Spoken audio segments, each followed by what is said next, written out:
Então, agora, boa noite a todos. Meu nome é Moira. Vou fazer uma breve introdução aqui para a gente começar esse encontro com a Denise Catto. Então, esse encontro de hoje faz parte do movimento Mindfulness Engajado. É um movimento que começou em maio de 2021, com alguns instrutores de mindfulness brasileiros, né, de vários estados do Brasil, e que sentiram vontade de falar um pouco mais da conexão do mindfulness com o engajamento social. Então, foi feita uma carta na época, e agora foi feita uma segunda carta, falando um pouco do momento do Brasil, falando sobre a democracia, sobre a importância da gente estar atuante, enfim, de sermos um ser político, essencialmente, né? Então, ele é um movimento coletivo que está buscando aí formas de poder atuar e contribuir no sentido de reflexões, né, ligadas à atenção plena, à compaixão e a causas de engajamento e transformação social.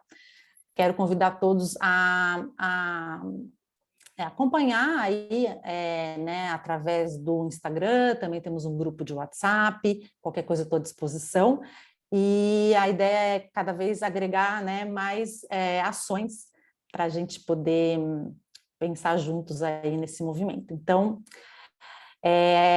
agora eu vou falar um pouquinho da Denise, vou ler aqui a minha cola. A Denise Catto é formada em psicologia pela PUC de São Paulo, treinada em meditação na tradição da comunidade zen budista de Plum Village. Em 2010 foi ordenada membro da Order of Interbeing e em 2022 tornou-se Dharma Teacher, mestre do Dharma ou professora do Dharma, né, na linhagem do mestre zen budista Thich Nhat Hanh.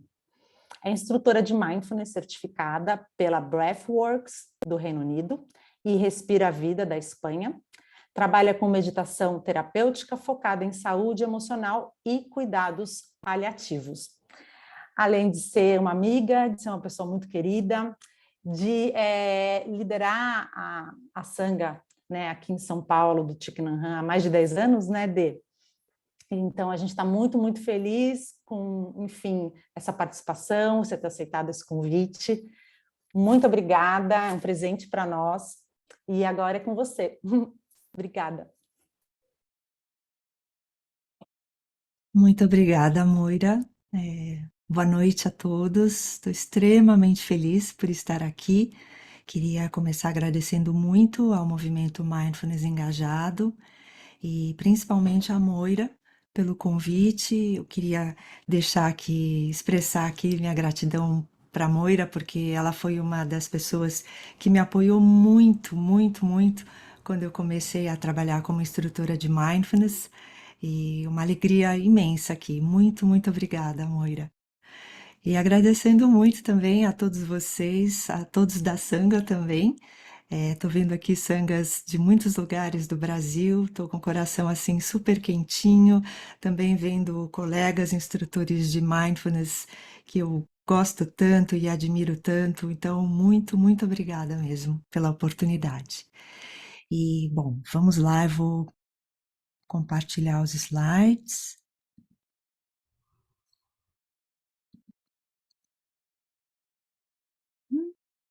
Por que não apareceu? Deixa eu ver aqui de novo. Vamos ver. E agora, apareceu? Sim? Sim. Apareceu na tela cheia? Sim. Ah, ok. Obrigada. Então, a ideia hoje, o título, né, desse nosso encontro é Mindfulness e Budismo Engajado de Thich Nhat Hanh, do Vietnã a Plum Village.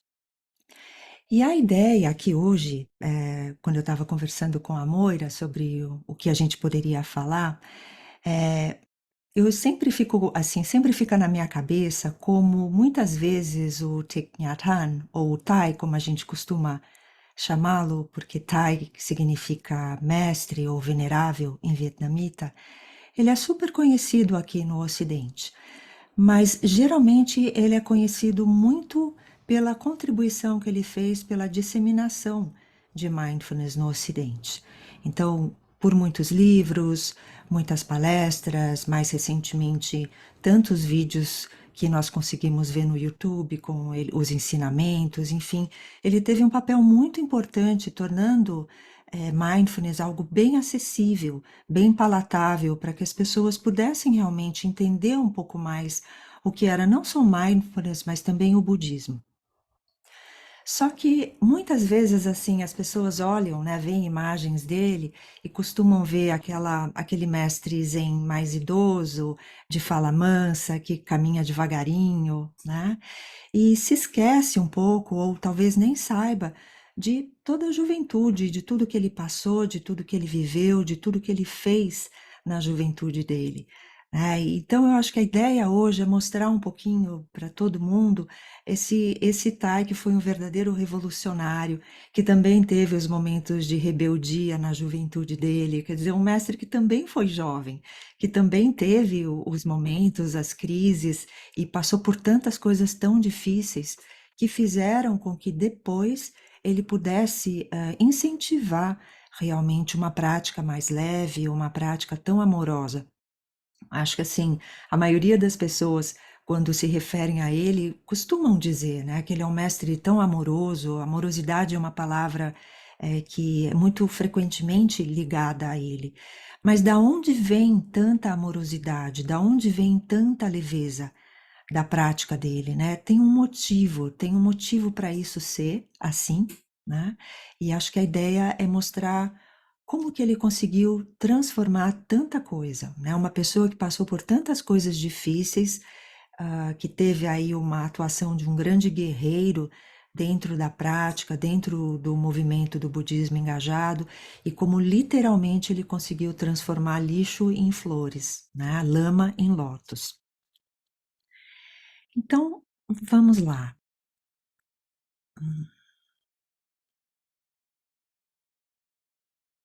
Então, só falando algumas palavrinhas dele, então, o meu cursor aqui, quando eu estou nesse modo, eu não consigo mexer. Mas tudo bem, acho que vai dar certo. Enfim, ele tampa uma parte aqui da tela e eu não consigo ver, mas vamos lá. Então, ele, na verdade, ele nasceu em Hue, que é uma cidade do centro do Vietnã, em 1926, e faleceu em janeiro desse ano. E quando nós pensamos no Tai, se a gente jogar no Google, na internet e formarmos aquela nuvem de palavras, geralmente surgem muitas dessas palavras que estão na tela, né? Principalmente paz, Plum Village, enfim, várias coisas. E entre elas, o budismo engajado e interser. Na verdade, interbeing, a tradução interser em português, é o nome de uma ordem que ele criou, a gente vai falar bastante sobre ela hoje, mas também é o termo que ele criou para transmitir um pouco os ensinamentos sobre interdependência e vacuidade. Então, vamos falar um pouquinho do budismo engajado no Vietnã e os primeiros anos, né? Então, foi em 1954, às vésperas da Guerra do Vietnã. Naquela época já havia muita confusão no Vietnã, na verdade, já o início de uma guerra ideológica. Então, o norte do Vietnã, com muitas ideologias marxistas, leninistas, e o sul no personalismo. E é nessa época que o Tai começa a propor essa ideia do budismo engajado, que realmente foi um termo cunhado por ele. Claro que ele não inventou isso foi um movimento que foi acontecendo, mas ele teve um grande protagonismo naquela época, né? Nesse país que realmente foi o berço do budismo engajado. E naquela época, como que ele começou? Quais foram as primeiras ações do Tai no budismo engajado? Foi justamente por meio da escrita. Entre muitas coisas, a gente sabe que o Tai também foi um grande poeta, e nesse começo ele começou com muitos artigos.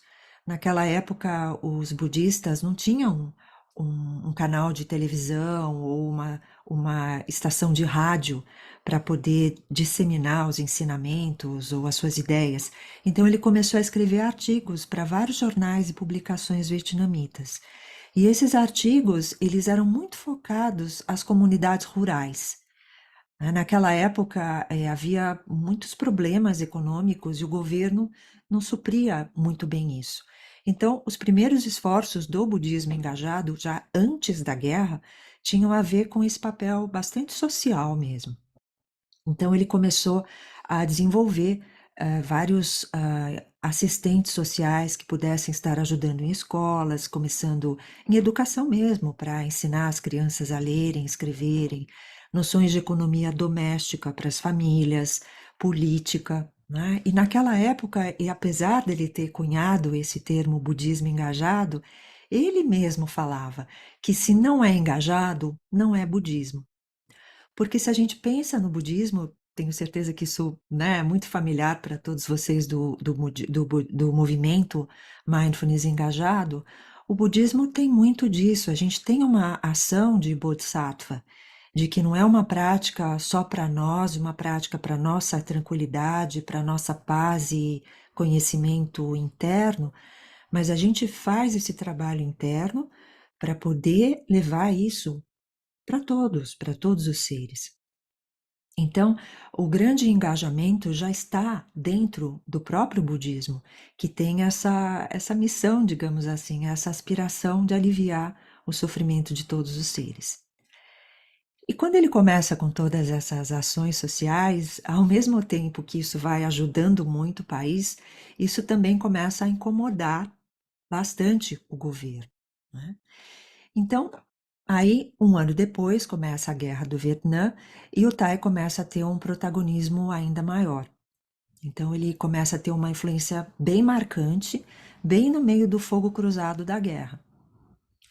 E já nessa época, na guerra, ele começa a enfatizar muito essa questão de que a gente não pode ter essa noção de nós e eles, eu e o outro, amigo e inimigo. E deixando muito claro também que tudo é uma questão das circunstâncias. Que aquelas pessoas numa guerra, elas são meus inimigos, mas em circunstâncias diferentes, nós poderíamos até nos tornar grandes amigos, né? Essa é a grande mensagem e o grande chamado para a ação que ele traz naquele momento. E ele destaca muito também que o cultivo da atenção plena, que o cultivo de mindfulness está acima de qualquer coisa. Porque o sofrimento, o verdadeiro sofrimento, a noção de discriminação, de separação, tudo isso vem da ignorância. E a cura para transformar essa ignorância está justamente nas práticas, no cultivo dessa atenção plena. E é por isso então que ele destaca essa importância tão grande de que mindfulness é um passo muito fundamental para um mundo mais pacífico. Então tem aqui uma citação dele, e ele diz que paz não é apenas a ausência de violência, é o cultivo da compreensão, do insight e da compaixão combinados com a ação. Então, acho que é muito importante aqui ver essas 4 palavras, né? E ver que tudo isso é combinado com ação. Precisa ter uma ação por trás. Não é só uma questão de um cultivo interno. Aqui, quando ele fala ação, ele está realmente se referindo a uma questão social. Porque a gente sabe que dentro do budismo a gente considera que até um pensamento já é ação, né? A gente vê isso, fica tão claro nas práticas de metta, quando eu estou realmente praticando, desejando que os seres fiquem bem, sejam felizes, se libertem do sofrimento, isso já é uma ação, né? Uma intenção, um pensamento por si só já é uma ação. Mas a gente pode ir além, né, no budismo engajado, expandindo isso para um aspecto social. Então, ele fala bastante da base do budismo engajado, mostrando a responsabilidade que os budistas têm de se envolverem na comunidade como um todo e de uma maneira sempre não violenta, né? Então, ele jamais tomou partido.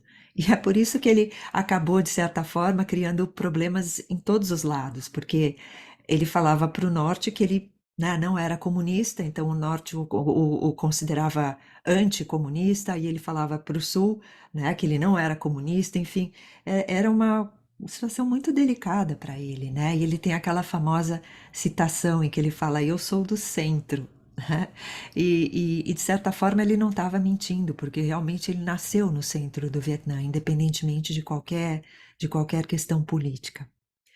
Mas, enfim, esse movimento que ele foi desenvolvendo, ele era formado tanto por monges como monjas, alunos deles, pessoas laicas, e o movimento começou a ser cada vez mais mal recebido por o governo, embora estivesse ganhando corpo ali, reverberando e saindo das fronteiras do Vietnã e tendo um alcance mais mundial mesmo.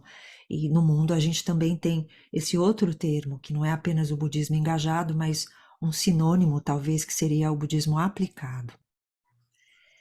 Então, falando agora um pouquinho, avançando para os anos 60, nos anos 60 nós tivemos duas coisas muito importantes que aconteceram, né? Mas antes disso, falando do que aconteceu, né? A entrada realmente do Thai mais no Ocidente. Ele foi uma das primeiras pessoas, um dos primeiros monges a ter acesso a uma educação ocidental, o que permitiu então que ele pudesse transitar com mais facilidade em vários países. E nos anos 63, 64, ele foi professor convidado de algumas universidades americanas, inclusive a Universidade de Columbia, e ao mesmo tempo que ele estava lá, os amigos budistas dele estavam defendendo, assim, a todo custo, os direitos humanos no Vietnã. E um exemplo muito emblemático e muito forte dessas ações de protagonismo e de chamado pela paz foi a imolação de um venerável e depois outros também, outras pessoas ligadas ao Thai, mas o venerável Thich Quang Duc, que fez essa ação como um chamado para a paz, né? Então a imolação, que é aquela ação pacifista de você colocar fogo no próprio corpo, né, e se deixar ser queimado como uma maneira de chamar a atenção das pessoas para a paz. Depois a gente vai falar um pouquinho mais sobre essa questão da imolação. E que era considerado um movimento não violento em defesa dos direitos humanos. Então, considerando tudo isso que estava acontecendo no Vietnã, o Thai decide voltar para o Vietnã e começa a fazer mais ações ali. Ele começa, inclusive, com a publicação de um livro que se chama Budismo Engajado, e nesse livro ele vai explorando um pouco essa situação, que as pessoas começam a questionar ou a perguntar, então, será que o papel do budismo devia ser só no monastério ou só na comunidade? E aí ele fala que nem só uma coisa, nem só a outra.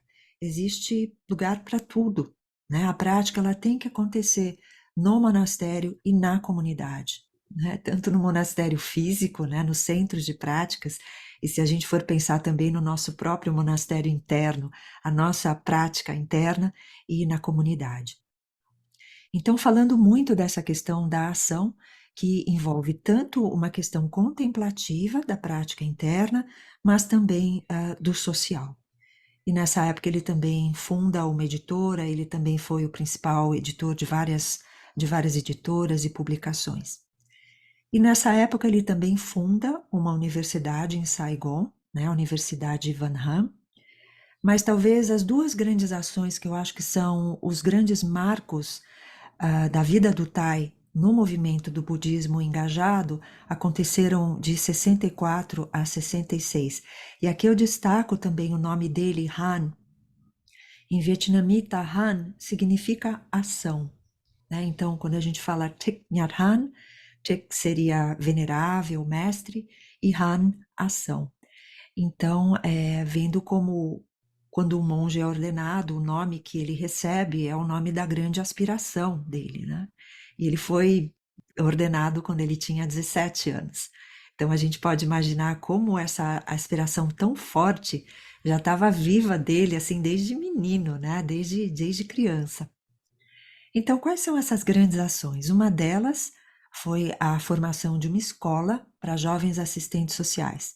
Então, ele via a necessidade de treinar realmente, de educar pessoas que pudessem realmente educar outras pessoas.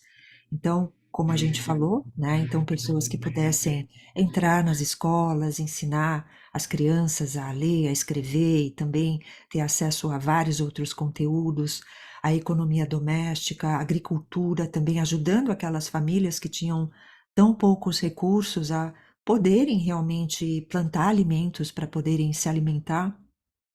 E desde o começo também uma grande atuação no meio ambiente. A gente vai falar bastante sobre isso depois também. Então, esse lado do Tai como um ativista da ecologia sempre teve muito presente. E esse foi o começo, só que aí quando a guerra começou a tomar mais corpo, então esses esforços foram mais direcionados agora para as dificuldades relacionadas à guerra. As aldeias rurais começaram a ser destruídas, muita gente sem moradia, passando fome. Então todos esses jovens assistentes sociais voltaram a atenção mais para essa questão da guerra. E na mesma época também houve a formação da Ordem do Intercer, Thip Hien em vietnamita, e esse significado ele perde um pouco na tradução, né? A gente sabe quanto as línguas asiáticas elas têm formas de se expressar que quando a gente passa para o Ocidente muita coisa se perde. Mas de um modo geral o grande significado de Thip Hien, né, a Ordem do Intercer, seria em contato com o presente, estar em contato com o momento presente. Então a gente já vê, né, a importância de mindfulness dentro do budismo engajado na formação dessa ordem. E é uma comunidade que desde o começo o Tai fez questão de que fosse uma comunidade quádrupla, o que seja, que incluísse, né, tanto homens e mulheres, porque naquela época era muito difícil mulheres serem ordenadas monjas, por exemplo, ou as mulheres poderem ter uma atuação de protagonismo, mas ele não abria mão disso. Então tinham tantos monges como monjas, membros laicos, membras laicas. E outro significado muito importante também dessa ordem é o voto do Bodhisattva. Então, nesse significado de Thich nós temos também essa. Quem são esses membros da ordem? São pessoas que fazem esse voto de realmente estarem no mundo para aliviar realmente o sofrimento das pessoas, né? Porque quem é o Bodhisattva dentro do budista? É aquele ser que meio que abre mão da sua iluminação em termos de não, já são, né, iluminados, mas enfim, eles decidem que eles vão continuar vivos aqui no samsara enquanto houver seres, enquanto houver sofrimento. Então, essa seria a aspiração, um membro da ordem dedicar a vida dele, né, para esse desenvolvimento tanto individual, da prática dele pessoal, como também coletiva, nesse sentido mais amplo social, né, e que no caso, naquela época, estava bem baseado na questão do budismo engajado no Vietnã. Então, quando a gente soma essas duas grandes ações, a escola para jovens assistentes e a ordem do Intercer, a gente vê essa ação completa, né? Essa ação única, em que não existe uma distinção entre fora e dentro, não existe esse cultivo de poder dizer que existe um inimigo, ou ódio, ou sementes negativas, quer dizer, é a gente cultivar tudo para poder remover essa percepção errônea de que existem inimigos ou que existem sementes que possam estar levando a isso. E cada vez mais um cultivo do olhar profundamente, ou seja, o equivalente ao Vipassana, né? Na tradição de Plum Village, a gente chama de olhar profundamente, que seria justamente olhar para as coisas como elas são, ter uma percepção correta de como estão as coisas. E isso só é possível a partir da compreensão e do amor.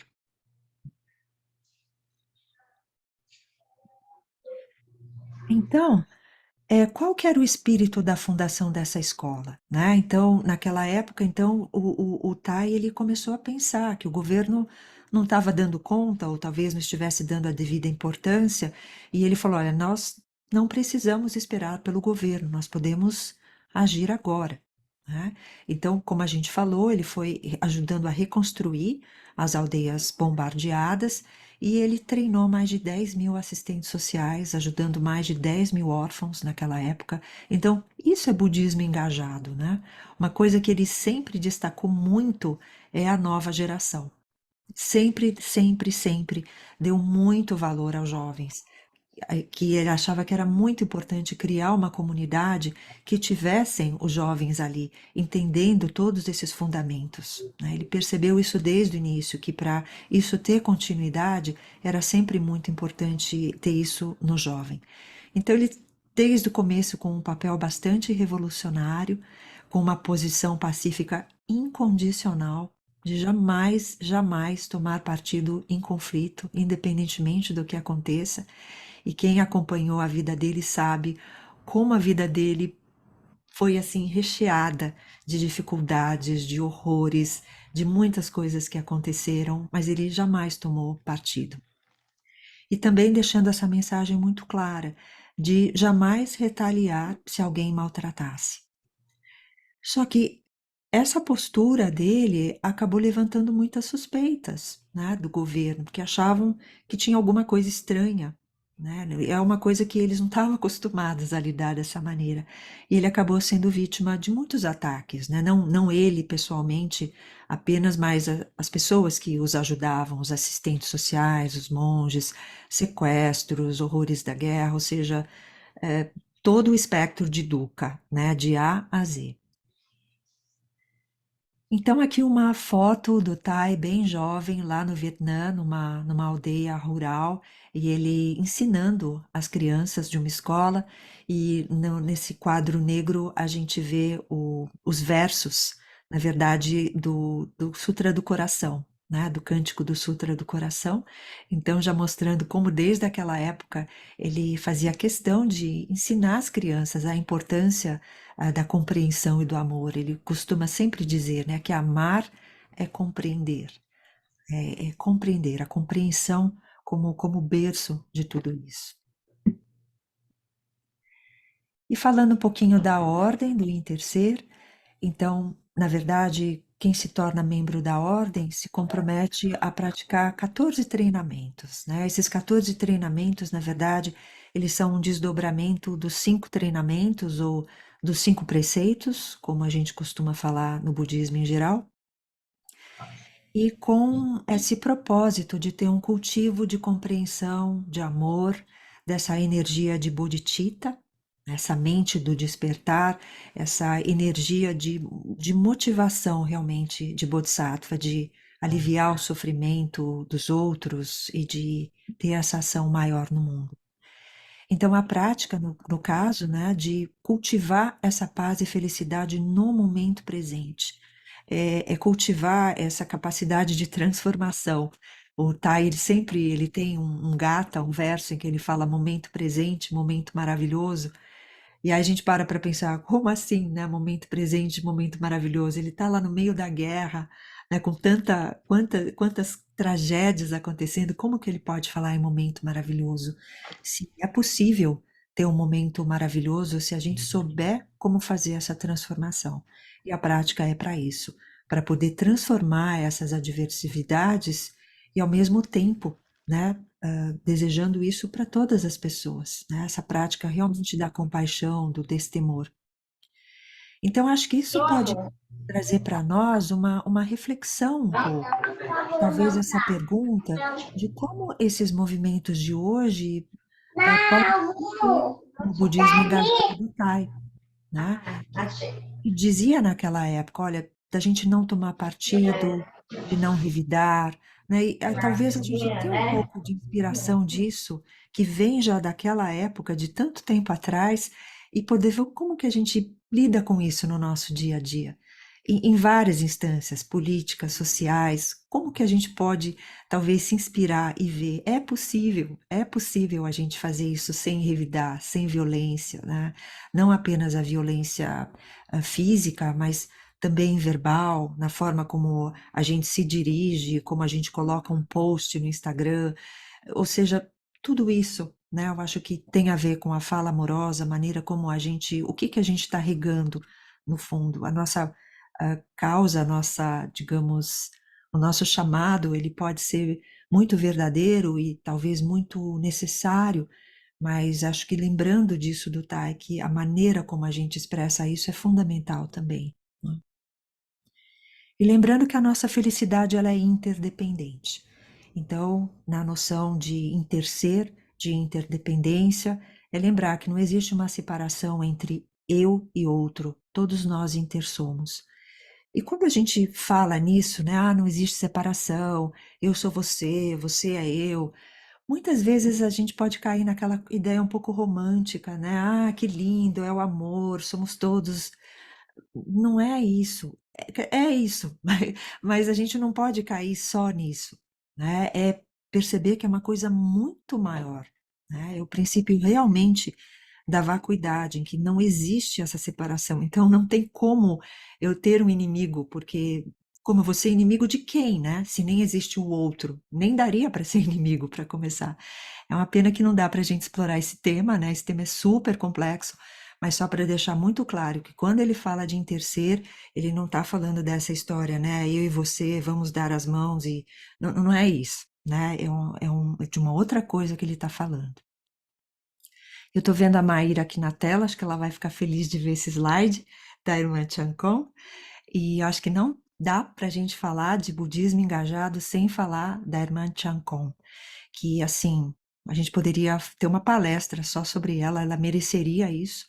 E não é nem justo falar que ela é o braço direito do Tai, eu acho que ela interexiste com o Tai.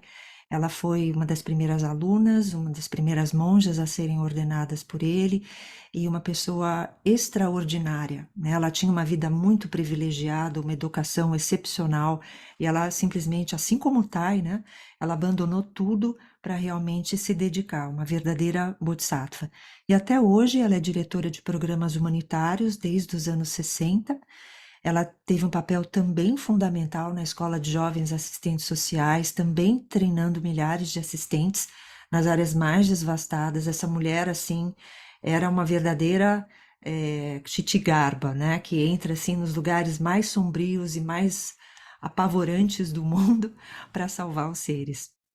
E ela também teve uma ação muito importante no resgate dos boat people, né? Quem eram essas pessoas do barco? São pessoas que no final da guerra, o Vietnã estava numa situação ainda muito delicada, eles ainda tinham muitos riscos de violência, de morte, então muitos se refugiaram e eles saíam do país por barco.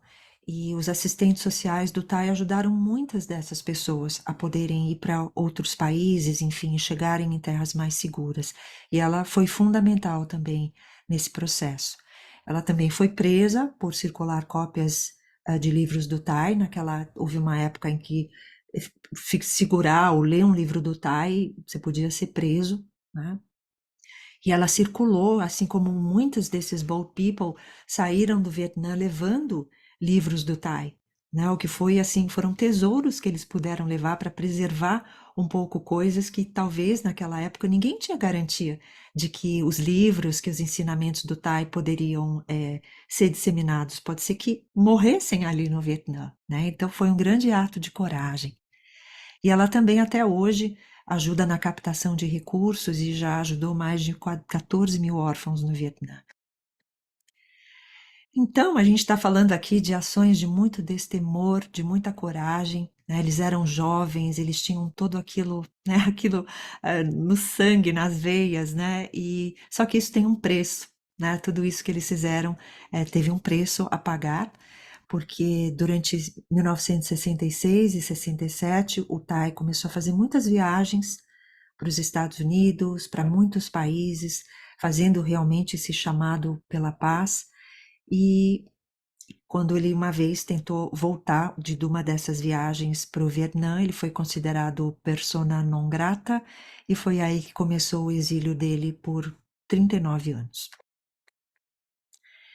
E aqui uma foto histórica também, uma foto do Martin Luther King fazendo uma passeata, uma manifestação, e acima chama a atenção que tem um banner escrito em vietnamita. né? E acima também uma tradução dizendo que os homens não são os nossos inimigos, né? E agora não consigo mexer o meu cursor, então não estou lendo a segunda frase, mas acho que deve ser assim: se forem os nossos inimigos, com quem devemos viver? Alguma coisa assim. Não estou conseguindo ver, mas é algo sobre isso, né? E, e aqui então uma outra foto, né? O Martin Luther King e o Thay, eles se encontraram somente em duas ocasiões na vida deles, mas foi algo que marcou a vida de ambos esses homens e tudo em nome da paz, né? Então o Martin Luther King, inclusive, acabou indicando o Thay para o Prêmio Nobel da Paz. Foi uma nomeação oficial que ele nunca teve a indicação do King, mas não aconteceu algo formal. Mas uma definição muito linda que o Martin Luther King diz em relação ao Tai é isso, que ele é um verdadeiro apóstolo da paz e da não violência. E um encontro muito importante, um contato muito importante que o Tai teve foi com o monge trapista Thomas Merton, né? E aqui a gente tem uma capa desse livro que se chama Lotus em um Mar de Fogo, que foi um livro que o Tai escreveu em 67 e o Thomas Merton fez o prefácio desse livro. E até ontem teve uma palestra de um monge sênior da tradição do Tai, o Faplu. A Maíra e o Anderson estavam lá também, né, assistindo essa aula. Não sei se havia mais pessoas assistindo. E ele estava falando uma coisa muito curiosa sobre esse livro, que o próprio Tai, ele, num tom assim meio de brincadeira, fala que, não, eu não escrevi esse livro, não fui eu que escrevi esse livro. Claro que foi ele que escreveu, mas é porque o tom desse livro é totalmente diferente de todos os outros livros, porque foi um livro que ele escreveu realmente para o Ocidente naquela época, tentando chamar a atenção para o que acontecia no Vietnã. E o Thomas Merton, no prefácio, ele fala que esse livro é um livrinho explosivo, né? Porque é um livrinho curtinho, né? Fininho, né? Tá aqui, a gente tem uma cópia da edição em português, o livro está esgotado no Brasil, mas ainda dá para encontrar, quem quiser, acho que tem em sebo. E ele falou que é um livrinho explosivo, porque acho que também fazendo menção à questão da imolação, nesse livro o Tai explica um pouco, fala um pouco sobre a imolação, e também devido à grande repercussão que esse livro teve no movimento anti-guerra nos Estados Unidos. Então, o Tai, ele acabou fazendo esse livro com essa linguagem talvez um pouco mais explícita, com uma maneira de realmente ele dar voz àquelas pessoas que não tinham voz, né, que não podiam ser ouvidas na época. E aí também um contraponto que o Faplu falou nas aulas dele, né, na primeira e na segunda aula do curso dele, que esse livro, né, que o Tai também escreveu, que na verdade são os grandes diários dele nesse período de 62 a 66, é um livro precioso. Infelizmente ele não tem a tradução para o português, mas quem tiver curiosidade de saber mais sobre a história do Tai, é um livro muito recomendado para ver quem era realmente aquele jovem, né? Que pensamentos passavam na cabeça dele naquela época em que ele via tudo isso acontecendo no Vietnã e no mundo. Então, ele foi um livro que ele fez justamente para os jovens assistentes. Lembra como ele sempre destacou a importância de passar os ensinamentos, de passar essa educação para os jovens. E ele escreveu isso, não sabia se esse livro seria publicado um dia, felizmente ele foi, né? E falando um pouco dessa comunidade de resistência que ele começou a criar no Vietnã nos anos 50, né? Citando aqui um pouquinho como o Gandhi diria, né? Seja a mudança que você quer ser, que você quer ver no mundo, né? E aqui é algo que ele fala, né? Então, nesse livro, Em Busca do Inimigo do Homem, então, nesse livro do Vietnã, Flor de Lótus, ele cita esse trecho da carta que ele escreveu para o Martin Luther King. E nesse trecho, ele fala um pouco, explica um pouco por que a imolação, ela não é um ato de violência. Porque muita gente questionou na época, eles falavam, puxa, vocês budistas falam tanto que a gente não pode causar dano, que não podemos matar nenhum ser vivo, como como que uma pessoa vai lá e se mata, né, atirando fogo nela mesma? Aí ele dá essa seguinte explicação, ele fala, olha, não há nada mais doloroso do que se destruir pelo fogo. E que nesse ato de imolação, a ênfase não é em se matar, mas em se queimar. O que um monge quer expressar naquela hora é a determinação dele, não a morte. Né? Ele tá sofrendo, morrendo pelo bem do povo dele. Isso não é suicídio. Né? Então, repetindo, naquela época eles não tinham como, eles não tinham um meio de comunicação para poder expressar, para dar voz àquilo que eles queriam falar. Então, é como se fosse o único meio que eles tinham realmente de chamar a atenção da comunidade internacional para o que estava acontecendo no país. Então, a gente pode dizer que o budismo naquela época era como uma flor de lótus tentando sobreviver num oceano de fogo. E aí, para ilustrar um pouquinho, né, como assim uma evidência, ou talvez mostrando como a imolação realmente não é um ato de suicídio, a gente pode até voltar às referências dos contos Jataka, né? Os contos Jataka, que são contos que contam a história das vidas anteriores do Buda. E tem um desses contos que mostra o Buda se oferecendo a um leão que estava morrendo de fome e estava ali pronto para devorar os próprios filhotes. E aí, quando o Buda, né, na vida anterior dele, ele vê isso, ele se atira na frente do leão para que o leão coma o Buda e preserve, né, salve os filhotes. Então, isso é uma prova de que realmente isso não é suicídio, né? Você não está fazendo isso para tirar a sua vida, não é em nome da morte, né? Mas em nome da vida.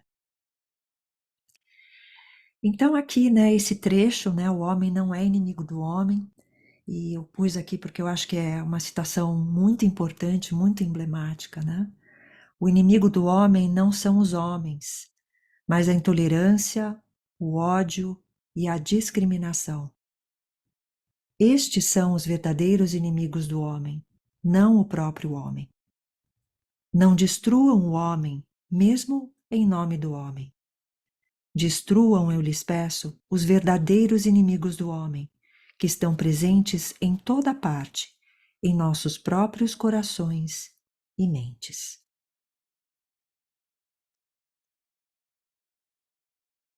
E aí, falando agora um pouco do que começa a acontecer com o exílio dele, né? Então, eu acho que como um bodhisattva que transforma a lama em lótus, ele pega todo esse sofrimento que ele está vivendo naquela época de ser impedido de voltar para o seu próprio país e poder ajudar todos os amigos, todos os assistentes sociais ali, e ele, então, na França, ele funda a primeira comunidade que se chama Sweet Potatoes. É uma comunidade que teve uma vida mais curta e que depois, então, não que ela se transformou, mas enfim, depois disso surgiu uma outra comunidade, que é a comunidade que existe até hoje, que se chama Plum Village. E é uma comunidade que fica no sudoeste da França, formada por 3 aldeias. E é importante falar um pouquinho desse termo, Plum Village, para que não fique confuso. Plum Village é tanto o nome de um centro, um lugar físico, onde as pessoas, qualquer pessoa, pode ir lá e praticar e fazer retiros, e ao mesmo tempo também é o nome de uma tradição. Então o Thich Nhat Hanh, ele veio de uma linhagem, né, uma linhagem de mestres no Vietnã, que tiveram a origem na China, né, e ele é da 42ª geração, né, dessa escola, dessa linhagem, mas ele é o primeiro na tradição de Plum Village, que é uma tradição que ele mesmo fundou. Então, aqui algumas imagens para quem não conhece, né? Então, aqui a gente tem uma das aldeias, que é Upper Hamlet, que é onde o Thai morava quando ele estava na França. Aqui uma visão do lugar, é um lugar com muita natureza, um lugar lindo. Mais aqui uma imagem panorâmica, aqui é de New Hamlet, que é uma outra aldeia. E essa terceira, né, que é Lower Hamlet, que na verdade foi a primeira aldeia, na verdade foi aqui que foi o berço de Plum Village, onde o Thai começou realmente de uma maneira muito precária, com muitos poucos recursos, com poucas pessoas, ele começou sozinho e aos poucos vieram outras pessoas. Foi aí que tudo começou e se tornou nesse centro que é muito grande hoje, que pode receber recebe milhares de praticantes por ano, né? E aqui a gente tem essa frase nesse lugar, nessa entrada, né?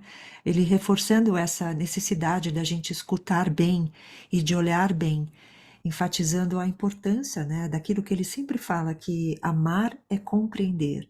A gente não consegue amar completamente se a gente não compreender a pessoa, se a gente não compreender aquele que está na nossa frente. Para isso a gente tem que escutar, né, tem que olhar profundamente.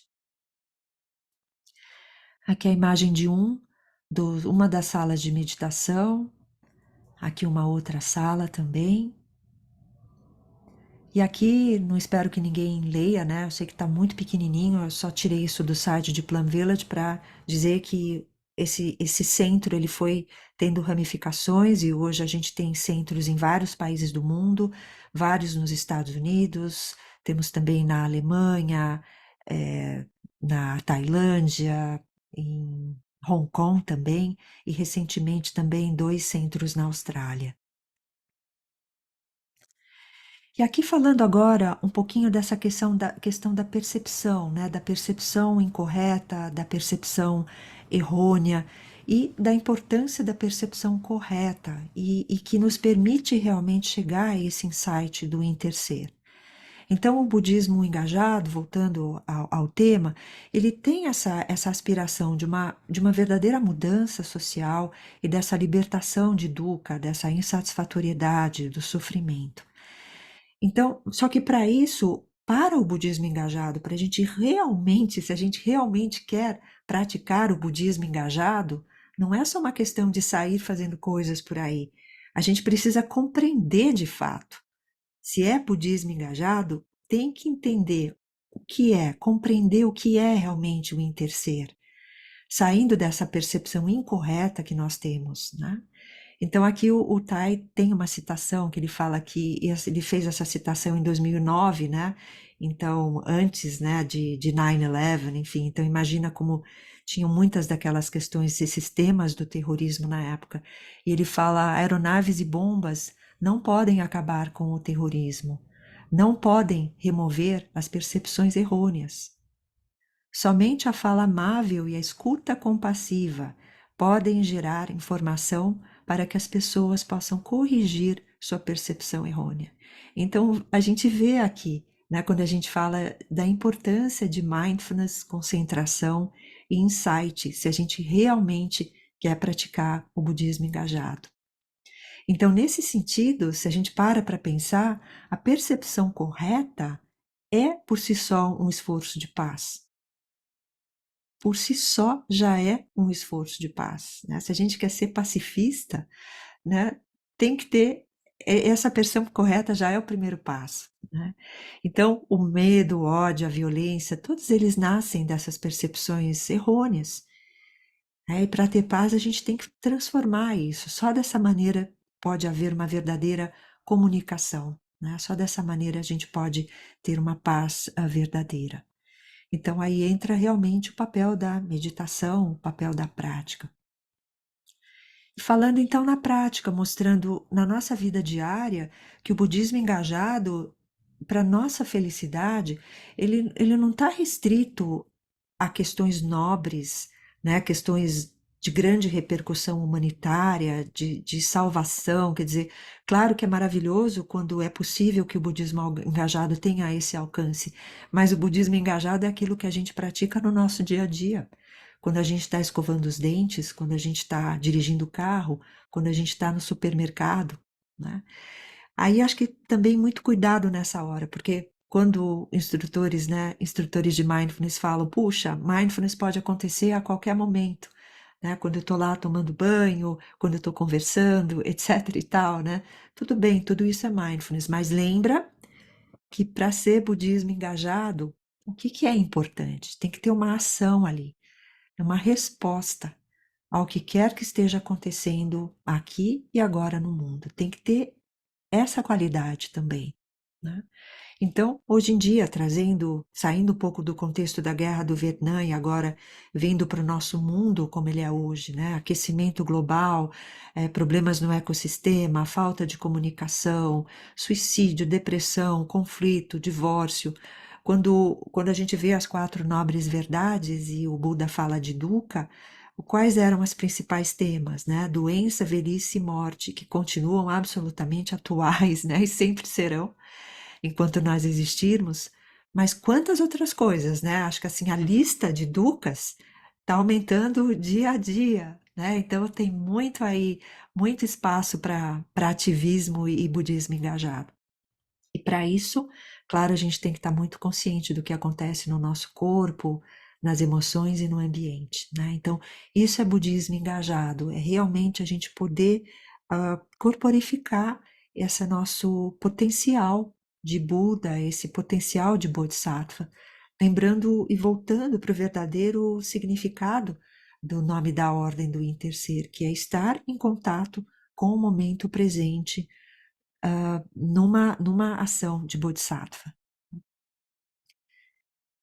Então, voltando, né, assim como ele fez com a ordem do Intercer, ele também fez a mesma coisa com a Sangha. Ele sempre fez questão de que a Sangha fosse uma Sangha quádrupla, formada tanto por monges como monjas, como praticantes laicos, laicas, algo internacional, né, para que todos pudessem fazer parte. Então é muito lindo porque quando você vai para um dos monastérios, você vê pessoas do mundo inteiro ali, né? Não só de nacionalidades diferentes, mas diferentes etnias, culturas e também de religiões diferentes, né? E o Thay, durante uma época, ele fez vários retiros de paz, especificamente para palestinos e israelenses. Então era um retiro só, né, para esses dois grupos, tentando fazer práticas de reconciliação, enfim, de construção de paz. Isso é muito verdadeiro, porque uma vez eu estive no Vietnã com a delegação do Thay, foi em 2008. O Thay, ele estava em Plum Village, mas ele foi convidado para ir para o Vietnã, porque a ONU ia fazer uma conferência sobre budismo engajado. E eles tiveram dois palestrantes principais, um foi o Thay e o outro foi o Mathieu Ricard. E então, já que o Thay foi convidado para esse retiro, então a comunidade de Plum Village decidiu organizar um retiro para quem quisesse participar. E foram pessoas do mundo inteiro, né? Uma delegação grande, né? E eu tive assim a sorte de poder estar lá naquele momento. E foi uma coisa linda, porque a gente estava lá fazendo o retiro, e eu me lembro que havia acho que duas pessoas de Israel, né, e duas senhoras palestinas nesse retiro. E foi muito lindo porque um dos israelenses, ele tinha levado de Israel para o retiro algumas coisas para ele poder celebrar o Shabat numa sexta-feira. E aí, quando chegou sexta-feira, ele anunciou para todo mundo no retiro, falou: olha, todos estão convidados, quem quiser participar do Shabat comigo, eu vou ficar muito feliz se vocês puderem participar. E tinha muita gente, né? Acho que, sei lá, não me lembro quantos participantes nós éramos, 100, 150, não sei, muita gente. Mas havia várias, né, atividades no retiro, tudo, várias pessoas escolheram o que fazer, e eu falei, eu adorei a ideia, eu quero ir, né? E fui lá participar. E quando eu cheguei lá, acho que havia umas 12 pessoas, mais ou menos, né? Esse moço de Israel tinha preparado uma mesa, né? Com toalha, tudo lindo, né? Realmente uma cerimônia de Shabat. E essas 12 pessoas incluíam as duas senhoras palestinas, né? E foi um momento muito especial. Tá certo que elas, né, não comeram os alimentos, né? Mas eles estavam ali numa atitude de tanto respeito, de tanta nobreza, e realmente eu acho que assim, corporificando realmente o que a gente quer dizer, né, por interser, por budismo engajado, acho que isso assim resume tudo, né? Acho que uma das coisas que eu mais me lembro assim desse retiro foi esse momento delas estarem ali, né, e de ter todo esse respeito, toda essa não separação. E o Tai, ele falava, olha, você não precisa praticar o budismo, você não precisa ser budista para praticar o budismo. E ele frisava muito, ele falava, praticar o budismo pode te ajudar a ser um judeu melhor, ou te ajudar a ser um cristão melhor. E eu acho que o que esse moço, né, de Israel e essas senhoras palestinas puderam mostrar naquele momento. E aqui uma lembrança aqui que eu tirei de um artigo que eu li de uma das monjas mais experientes, mais antigas de Plum Village, que é a irmã Loving Kindness, a bondade amorosa, que ela fala isso, ela fala que na tradição de Plum Village, nós não diluímos a tradição, né? Então a beleza, a delicadeza da cultura continua presente. A gente vê isso nos arranjos florais, nas cerimônias de chá, nos poemas do Tai, mas ao mesmo tempo tem espaço para mesclar tudo isso, por exemplo, com uma música erudita ocidental. Então, em Plum Village tem, por exemplo, uma monja, né, a irmã Trainium, e ela foi violinista profissional antes de se tornar monja. Então, imaginem como ela toca, né? E é super comum, quem já viu em vídeos, ela é a monja que toca o violino, e tem também o Phap Lin, que toca o violoncelo maravilhosamente bem e compõe várias músicas também para Plum Village. Então, nos retiros, eles tocam, né? Eles tocam várias músicas ocidentais, inclusive, e depois, mais recentemente, foram chegando outros monásticos mais jovens que foram se ordenando, alguns trazendo suas guitarras, suas baterias, né? Alguns retiros também, um dos monges arrisca e canta um rap lá no meio, né? E tudo isso é muito bem-vindo, porque existe espaço para ter tudo isso junto, né? É um verdadeiro interser. E algo que também é importante frisar nessa cultura, o Thai, ele sempre, ele não abre mão da celebração, do cultivo da alegria. Então, em todo retiro que a gente faz lá, existe um momento para música, para as pessoas cantarem, para elas terem essas expressões artísticas. É isso que mantém a alegria, a leveza da prática, viva, né?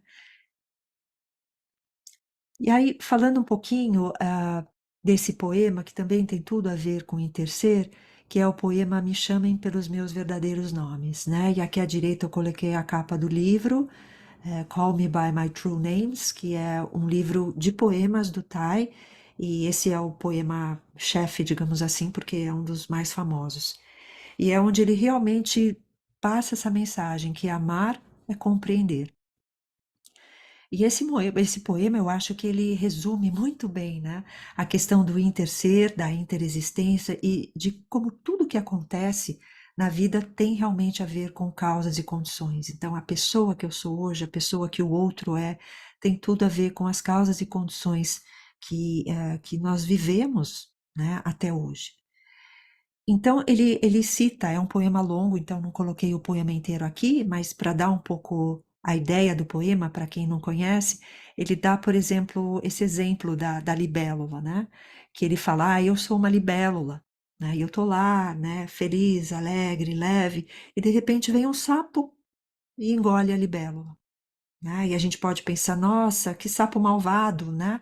A libélula lá, pura, inocente, aí vem um sapo e come a libélula, né? Mas aí não passa muito tempo, chega uma cobra e engole o sapo. Agora o sapo virou, puxa, coitado do sapo, e quem é a vilã? A cobra. Então, é tudo muito circunstancial, depende onde você está nessa equação.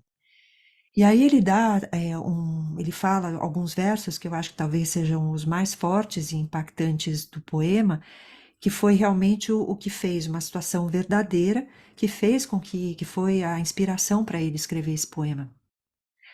Ele não estava no Vietnã na época, mas uma pessoa contou para ele, né, uma das pessoas que era, enfim, fazia parte do movimento com ele, contou que, né, dentre dessas pessoas, né, do barco, esses barcos, na verdade, as pessoas corriam muitos riscos ali, não apenas pelo mar em si, mas porque muitos piratas vinham e atacavam os barcos para roubar joias ou os pertences daquelas pessoas. E numa determinada situação, um pirata estuprou uma menina de 12 anos. E quando tá soube disso, isso assim, nossa, né, dilacerou o coração dele. Ele ficou muito triste com isso. Isso, acho que eu quero acreditar que até que surgiu uma certa revolta, talvez, na mente dele, né? Porque ele começou a fazer todo um exercício de ver como que ele poderia não ver esse pirata como um inimigo. O que ele precisaria fazer para transformar aqueles sentimentos ruins que ele tinha por aquele pirata naquele momento em que ele ouviu aquela história? E ele começou a fazer esse exercício, essa contemplação, e começou a perceber que provavelmente aquele pirata tinha se tornado um pirata porque possivelmente ele veio de um lar com pouco amor, com pouca compreensão, que na juventude dele também ele deve ter passado por situações muito precárias, em que ele teve que entrar por uma vida talvez né, de crimes ou uma vida de sementes ruins, e chegando à conclusão de que se ele tivesse passado pela mesma vida do pirata, talvez ele também tivesse cometido os mesmos atos dele, né? Então ele escreve esse poema e eu trouxe só alguns versos aqui para compartilhar com vocês, né? Para uma reflexão nossa, né? E então aqui a gente tem vários versos e esse segundo, né, a primeira estrofe, na verdade, que destaca um pouquinho, acho que até essa questão de como não existe, né, a questão da como a gente tem uma mente dual e como a gente não pode ser vítima disso, né, que não existe sofrimento sem felicidade, nem felicidade sem sofrimento, essas coisas em intersão. Então acho que esses primeiros versos eles falam um pouco sobre isso. E aí o verso, né, da menina e do pirata. Eu sou a menina de 12 anos, refugiada em um pequeno barco, que se atira no oceano depois de ser estuprada por um pirata do mar, porque ela se suicida, né, depois dessa situação. E eu sou o pirata, meu coração ainda incapaz de ver e amar. Por favor, me chame pelos meus verdadeiros nomes, para que eu ouça todos os meus gritos e risadas de uma só vez, para que eu veja que minha alegria e dor são uma só. Por favor, me chame pelos meus verdadeiros nomes, para que eu possa despertar e a porta do meu coração possa permanecer aberta, a porta da compaixão.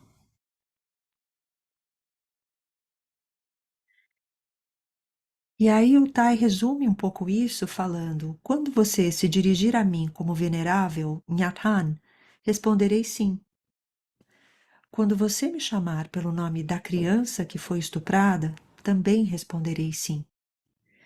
Se você me chamar pelo nome do pirata, eu também direi sim. Dependendo de onde nasci e em quais circunstâncias cresci, eu poderia ter sido a menina, ou talvez tivesse sido o pirata.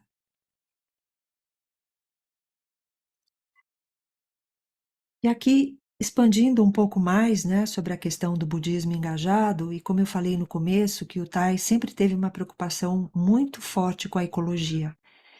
E, e aí a gente traz, né, esse livro que é sobre o Sutra do Diamante, que na verdade o Sutra do Diamante foi o primeiro livro impresso, né? A gente não sabe disso, mas é verdade. E o Sutra do Diamante é um sutra absolutamente sobre ecologia. Ele é puramente sobre ecologia, né? E o Tai, ele escreveu esse livro, O Diamante que Corta a Ilusão, em que ele faz os comentários sobre esse sutra. Esse livro já é muito antigo com o sutra, então nem se fala, né, a idade do sutra, mas então, desde o começo, Tai sempre com essa preocupação muito forte com o planeta Terra. E mais recentemente também a publicação desse livro, Zen e a Arte de Salvar o Planeta, que ainda não está traduzido para o português, mas esperamos que em breve sim. E não foi um livro escrito pelo Tai, mas é uma compilação que uma das monjas de Plum Village, a irmã True Dedication, Verdadeira Dedicação, ela teve esse trabalho maravilhoso de compilar vários textos do Tai, vários vídeos, ensinamentos, e acabou montando esse livro também com a participação dela e comentários. Então é uma leitura absurdamente recomendável. Aqui as 5 contemplações, a gente não vai entrar aqui em detalhes por causa do tempo, mas só para dizer também, como talvez a gente veja aí um pouco uns primórdios, talvez um irmãozinho bem novo, bem mais, ou mais velho, talvez, do Mindful Eating, em que realmente tem esse convite, né, na tradição do Thai, de em todas as refeições a gente começar contemplando o alimento, e tem todo o interser por trás desses versos, né? Eu não vou ler agora, mas para quem quiser dá para ler depois, e realmente como a gente pode fazer essa prática da alimentação uma prática de interser e também uma prática de budismo engajado. E aqui falando um pouquinho também de tudo que Plum Village foi proporcionando ao longo dessas 4 décadas de existência. Então a gente tem Plum Village no centro e a gente tem bem aqui à esquerda a Wake Up, que são sanghas que foram formadas, elas já existem há bastante tempo, e elas foram formadas para a comunidade de jovens adultos. Então, refletindo muito, muito bem esse desejo do Thai de que o Dharma também inspire os jovens, né? Que quanto mais cedo os jovens tiverem acesso a essa questão de mindfulness e do budismo engajado, melhor. Então foram criadas sanghas especificamente para pessoas que têm essa idade até 30 e poucos anos, para que elas tenham a liberdade de tratar questões mais pertinentes à sua própria faixa etária. Temos também a Wake Up Schools, que agora também tem uma participação aqui no Brasil, que são escolas que são programas levando a questão de mindfulness para as escolas. O Happy Farm, que ele está mais contido dentro do complexo de Plum Village, mas é toda uma ação, né, de alimentação e de plantação orgânica. O Arise é um outro tipo de comunidade dentro de Plum Village que está relacionado mais às questões de etnia.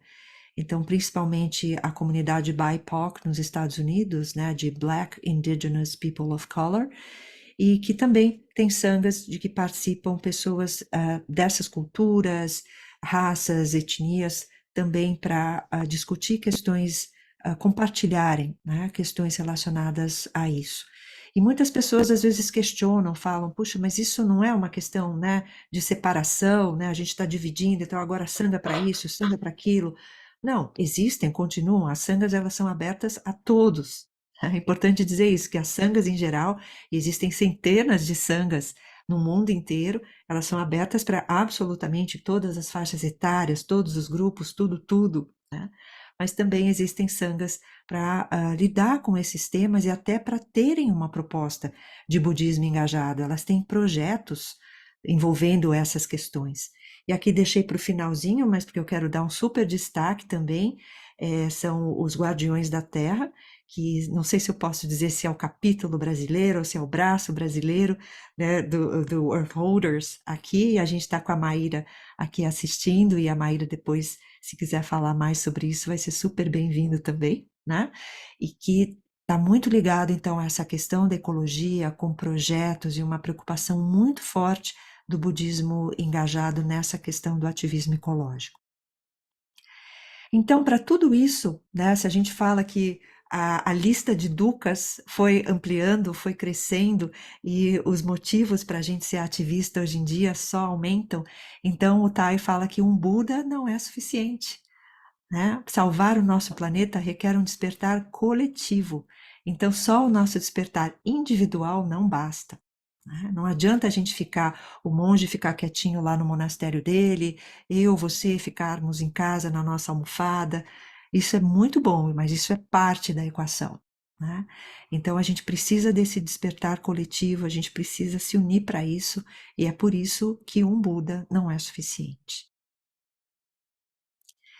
Então, com essa frase aqui, sem lama, não há lótus, já chegando já na parte final, né, disso que eu queria compartilhar com vocês, muita gente às vezes fala, né, que o budismo do Thai é um budismo light, né? Ah, o budismo de Plum Village é um budismo light, eu gosto porque ele é mais leve, é um budismo amoroso, né?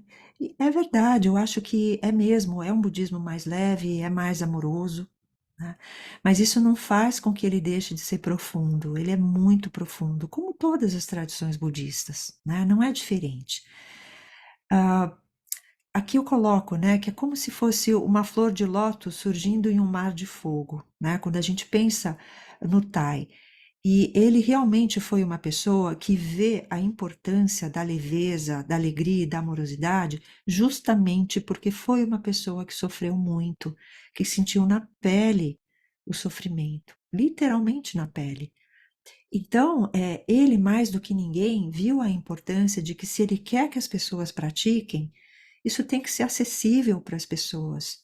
Isso tem que ser algo que acolha as pessoas, senão como que as pessoas vão querer?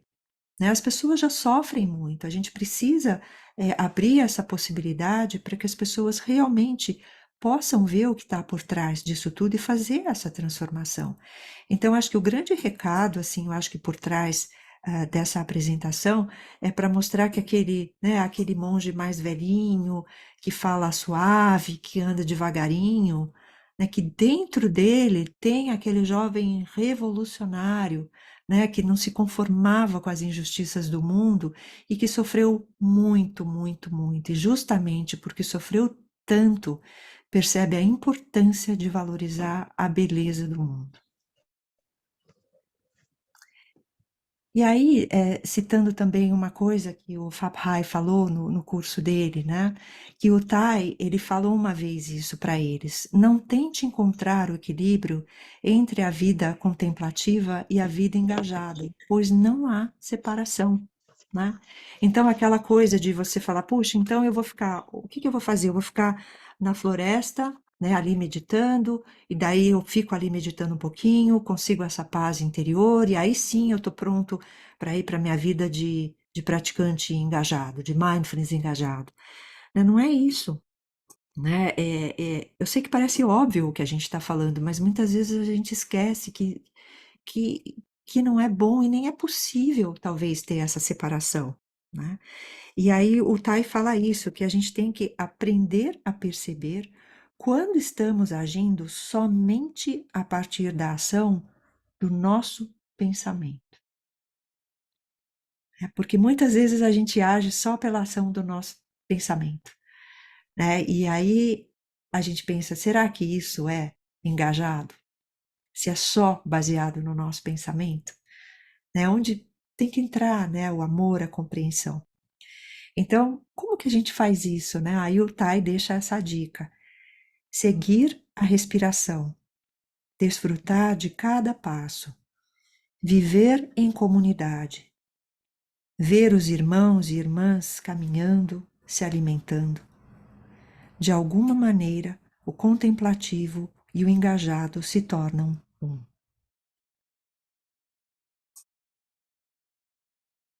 E aí, só para a gente terminar, eu queria compartilhar uma música com vocês. E é uma música que foi composta por um dos monges de Plum Village, o Phap Lin, e foi cantada por um outro monge de Plum Village, o Phap Khoi. E ela se baseia num poema que o Tai escreveu. Ele escreveu esse poema numa época que ele não estava no Vietnã, e ele percebeu que as coisas no Vietnã estavam ali muito conturbadas, as coisas estavam realmente pegando fogo, e ele sentiu um certo medo de que os assistentes sociais, as pessoas da comunidade dele, entrassem numa de vingança, de fanatismo, né, regando sementes ruins.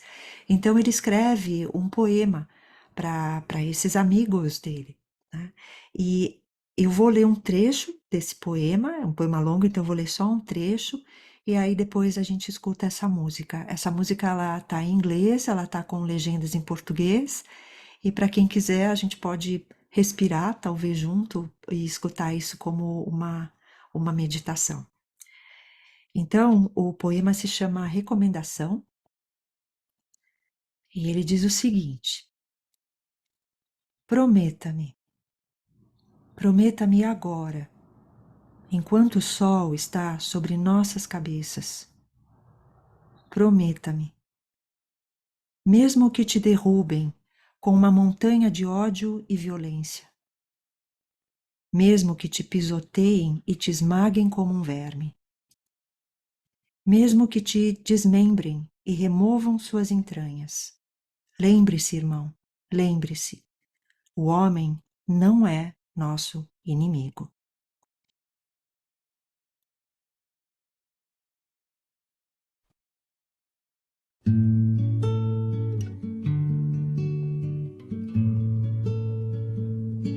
Alone again, I'll go on with bent head, but knowing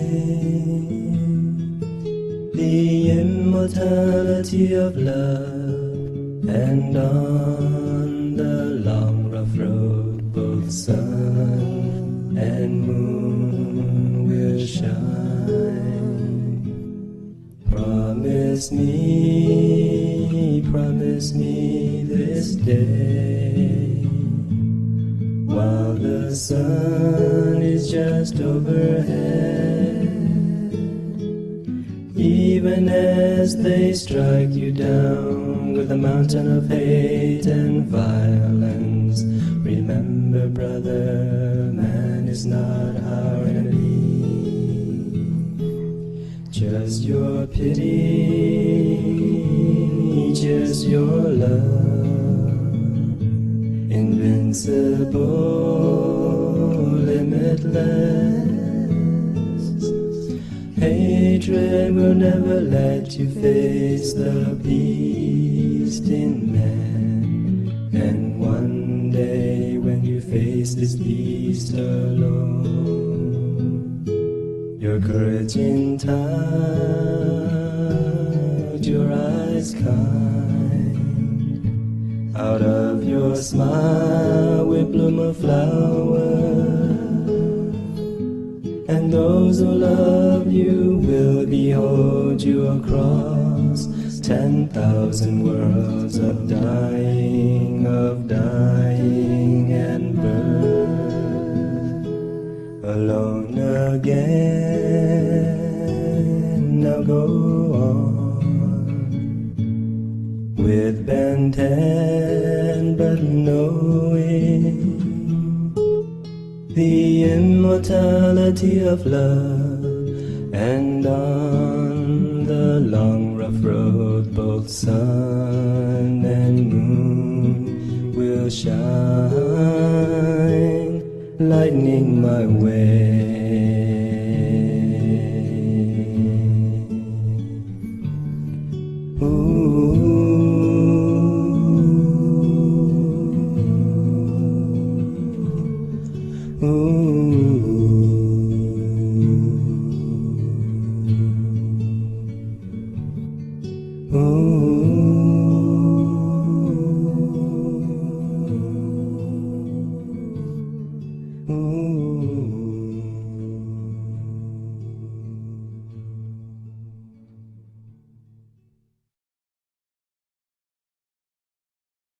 Muito obrigada.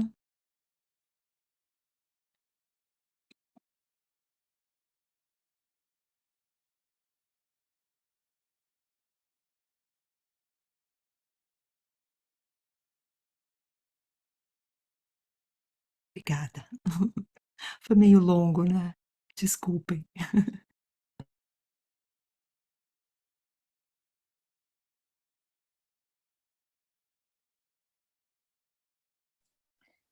Muito obrigada, Denise. Vejo que tem... Paulo está com a mão levantada. Quer falar, Paulo? Posso abrir para ele, Denise? Por favor. Obrigada.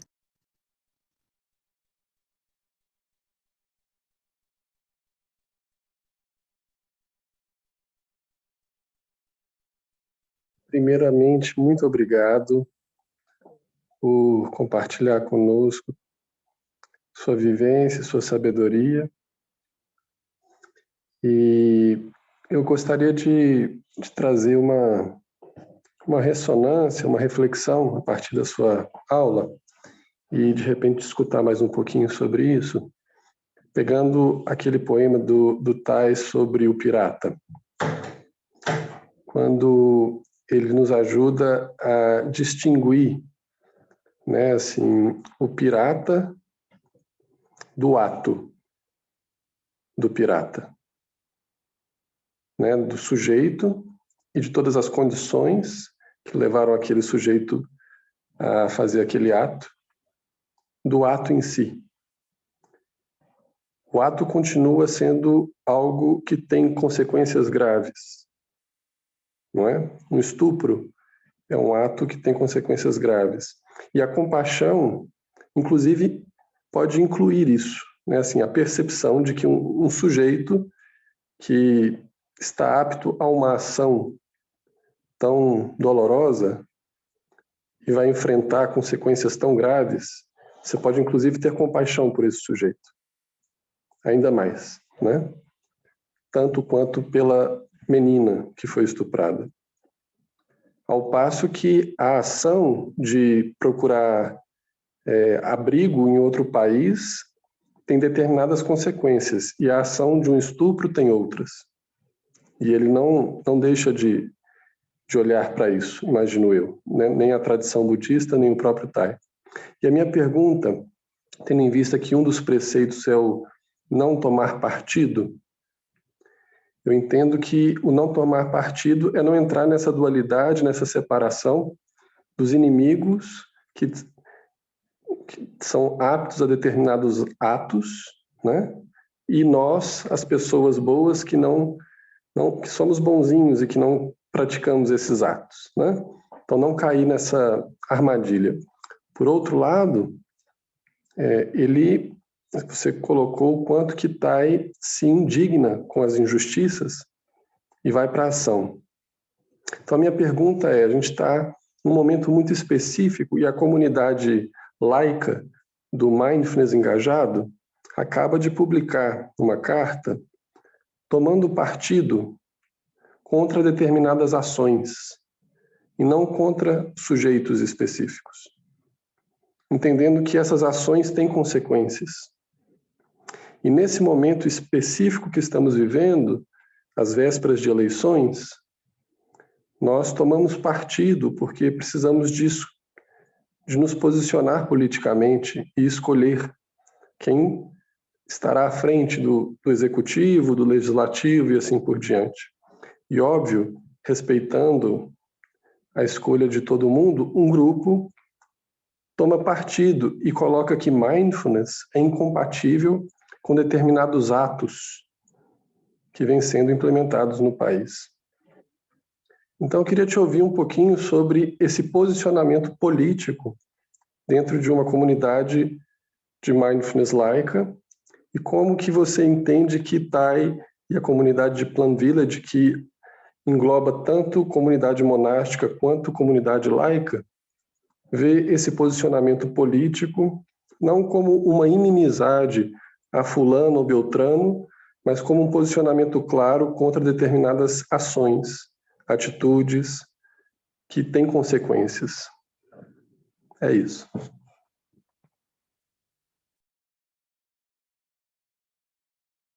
Muito obrigada, Paulo. Eu não sei se eu poderia responder o que eu vou falar, não sei até que ponto responderia como seria, não é uma resposta de Plum Village, né, e nem do Thai, mas talvez da maneira como eu imagino, né, que seria. Quando a gente fala de tomar partido, eu acho que realmente seria no sentido de ter uma ação violenta. Acho que nesse sentido. O posicionamento em si, como o exemplo que você deu, eu já vi situações em que eles participaram, inclusive, de várias demonstrações, de marchas, né, de forma muito pacífica, mas se posicionando. Eu não estou me lembrando agora, teve uma coisa recente, acho que foi nos Estados Unidos, quando teve aquela questão Black Lives Matter. policial. Isso, exatamente, exatamente. Obrigada, Maíra. Teve um posicionamento muito claro, né? Então, não é que, por exemplo, é ficar numa posição de passividade ou de fechar os olhos, as coisas não estão acontecendo, muito pelo contrário. Acho que a própria vida do Thai foi uma demonstração clara de que as coisas não podem, a gente não pode fechar os olhos para as coisas que acontecem.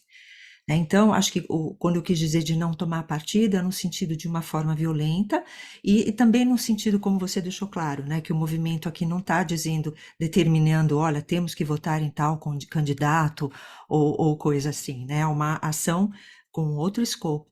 Então, o tomar partido seria, por exemplo, falar, olha, temos que, como movimento, vamos apoiar tal candidato, somente este e ponto, né? Eu acho que seria nesse sentido, mas é claramente se posicionando, sem dúvida alguma. Eu não sei se eu respondi a pergunta, Paulo.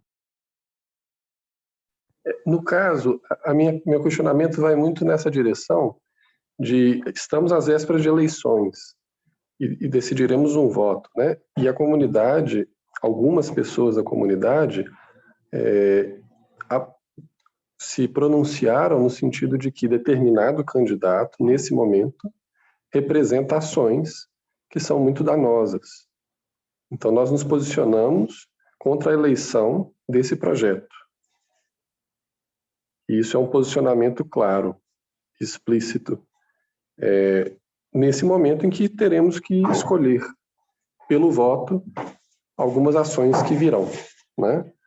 Então, é justamente nessa interseção de um posicionamento que não é apenas assim, somos contra o racismo, obviamente somos contra a homofobia, obviamente somos contra uma série de violências estruturais e, nesse momento, entendemos que determinado projeto político representa um risco, né, à segurança e uma série de questões.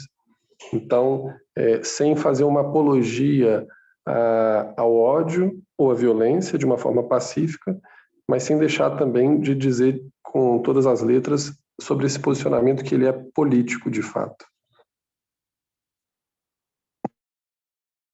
Sim, acho que realmente, eu acho que o posicionamento, ele existe o espaço para esse posicionamento. E acho que, no fundo, o que mais importaria é ver justamente, acho que do ponto de vista do budismo engajado, quais são as sementes, né, que estão sendo regadas com esse posicionamento, qual é a origem desse posicionamento, né? Então, que percepção que está levando a esse posicionamento, né? E, acima de tudo, uma vez o posicionamento feito, é que ele realmente seja feito de uma maneira amável, né? Que realmente que tenha uma expressão amável, que não venha de um discurso de ferir ou de lutar ou de agredir, né? Que claramente eu sei do que vocês estão falando, né? Claro que não, que isso está muito claro para vocês. Mas então eu acho que do ponto de vista do budismo engajado, penso que seria dessa maneira, sim, um espaço para um posicionamento, mas tendo esse olhar profundo de qual é a base desse posicionamento, né? O que está movendo esse posicionamento, tendo também uma clareza sobre quais sementes potencialmente esse posicionamento pode regar e como eu faço isso de uma maneira não violenta e, se possível, de uma maneira que possa trazer paz. Obrigada.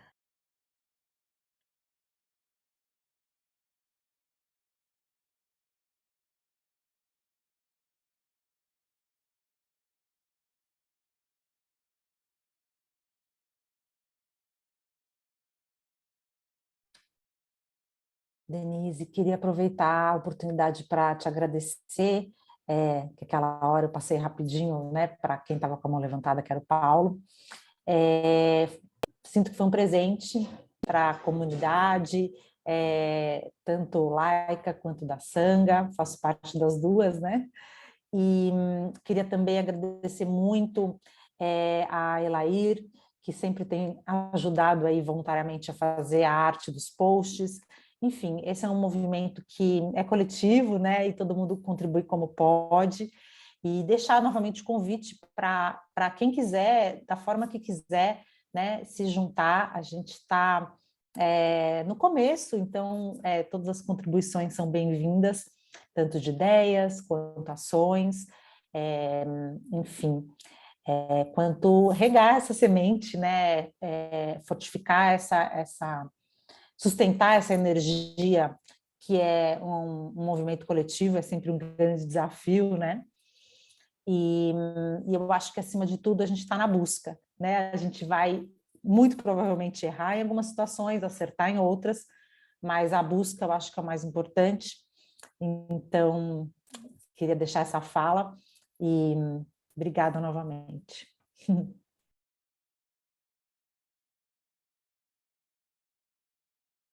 Só gostaria de agradecer muito mais uma vez pela possibilidade de estar aqui, Moira, Paulo e todos do movimento Mindfulness Engajado. Muito obrigada, né, por esse movimento que vocês estão formando de uma forma tão bela aqui para todos nós, né? Muito, muito obrigada mesmo e agradeço imensamente todo mundo que está aqui para a gente poder co-criar, né, esse momento juntos. E a Sanga também, e, enfim, colegas, amigos, muito, muito obrigada mesmo. Deixei no chat o endereço do Instagram Mindfulness Engajado, também deixei meu celular, caso alguém queira entrar no grupo de WhatsApp, daí eu mando o invite, que eu não tinha aqui pronto, o convite do grupo. São mais de 100 instrutores nesse grupinho do WhatsApp do Mindfulness Engajado, e queria agradecer também a presença do Raoni, que está aqui representando a Sanga Zen Mantiqueira, e não sei se mais alguém quer falar alguma coisa, abrir o microfone ou falar no chat. Hum.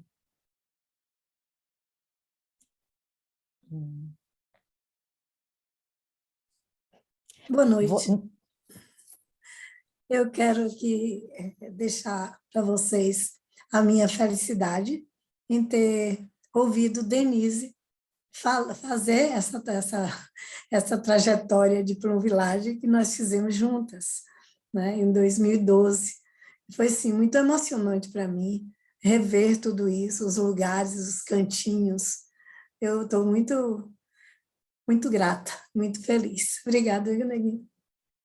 E feliz também por estar vendo meus amigos aqui. Eu sou Ana Celeste, falo de Salvador, e aí sou fundadora da Sanga, a Sanga Atenção Plena na Respiração. Ela está suspensa por um período, mas logo, logo vai retornar às suas atividades. Eu sou uma pessoa laica, né, e a minha Sanga também não é uma Sanga budista, mas estudamos com profundidade, com muito amor, todos os ensinamentos do Thay. Obrigada.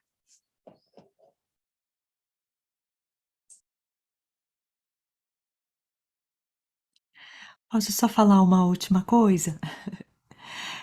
A Maíra, ela está colocando aqui, eu acho, ela escreveu que ela colocou aqui os contatos para quem quiser, quem tiver interesse, né, em saber um pouco sobre os Guardiões da Terra.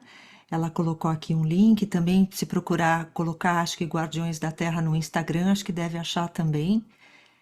E é isso. Agradeço muito, Raoni, muito obrigada, Ana Celeste, todo mundo da Sanga Plena Consciência que está aqui também, muito obrigada pelo apoio.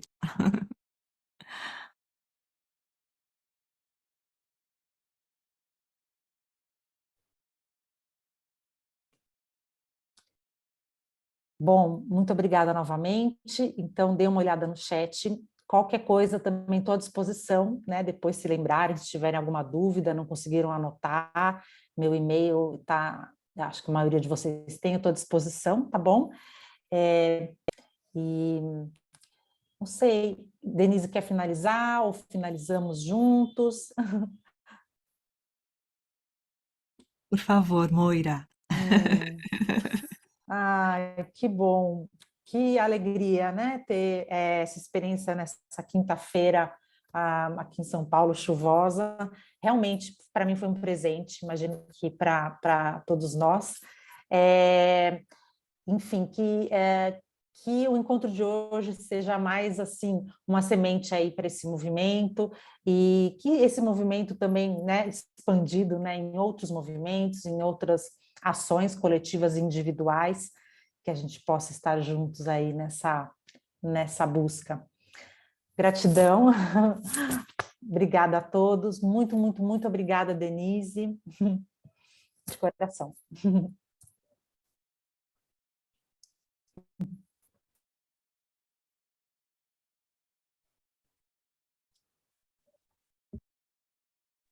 Moira, eu posso botar no chat um link do YouTube para uma fala de um Dharma Talk do Faplu, na época da eleição deles, lá, da reeleição do Trump e tal. É esse que está aí. Maíra, eu acho por que favor. pode ser útil. Obrigada. Último aviso, a gente gravou, né, esse encontro, ele vai estar disponível no YouTube do movimento, que eu coloquei também no chat, tá bom? O YouTube, a página chama Mindfulness Engajado, tá bom? Então, fica não só esse, mas todos os encontros gravados lá, com uma forma da gente ter esses conteúdos. Muito obrigada.